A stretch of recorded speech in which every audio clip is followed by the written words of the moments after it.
नमस्ते. आशीर्वाद तुमचा या चॅनलवर आपल्या सगळ्यांचे मी अगदी खूप खूप खूप मनापासून स्वागत करते. आजची आपली रेसिपी आहे साधी सोपी आळूवडी. तर मी ते आळूवडीची पानं घेतली आहेत आणि स्वच्छ धुवून घेतली आहेत.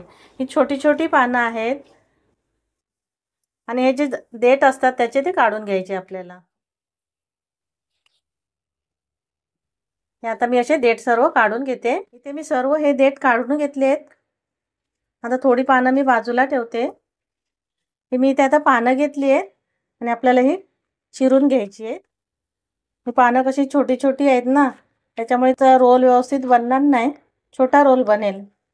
त्याच्यामुळे मी अशी बारीक एकदम हे चिरून घेते आळू.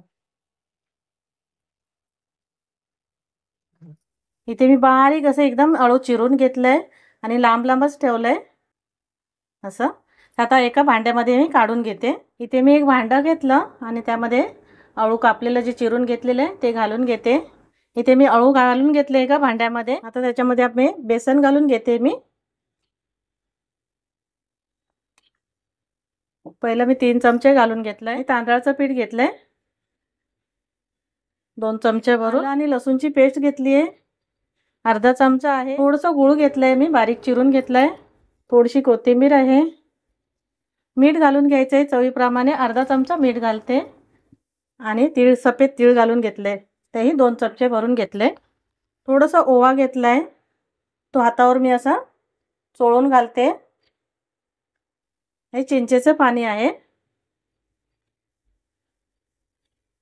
पहिले मी 4 चमचे घालून घेते. थोडासा हिंग घालून घ्यायचं आहे पाव चमचा एवढा.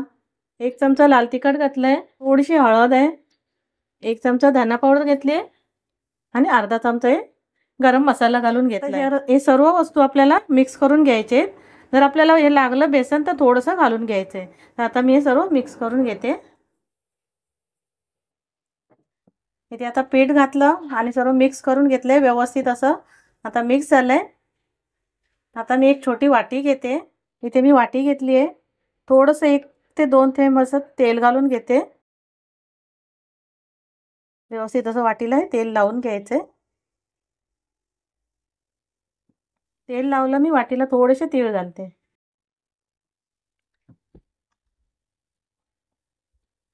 आणि जे आळूवडीचं आपण मिश्रण केलेलं मी असं भरून घेते.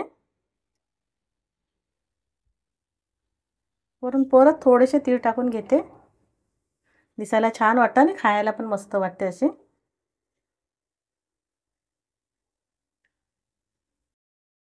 असेच मी आता बाकी असे भरून घेते सर्व. मी इथे गॅसवर कुकर ठेवला आहे. त्यामध्ये पाणी ठेवलं आणि जाळी ठेवून देते. त्यामध्ये आपल्याला वाट्या ठेवून द्यायचे.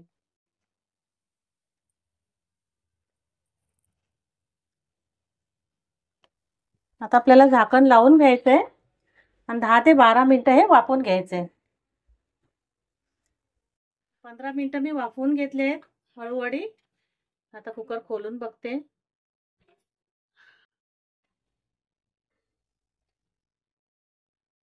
हाताला चिटकत नाहीत, छान अशा शिजल्या गेलेत.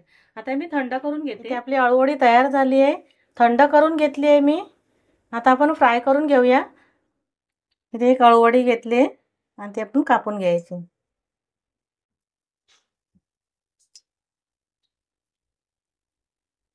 आता आपण तळून घेऊया.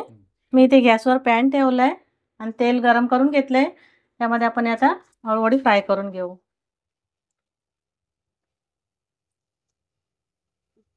एका बाजूने पहिलं फ्राय झालं की नंतर दुसऱ्या बाजूने फ्राय करून घ्यायची. ते मी दोन्ही बाजूने मस्त अशी तळून घेतली आहे वडी आणि छान अशी तळली गेली आहे.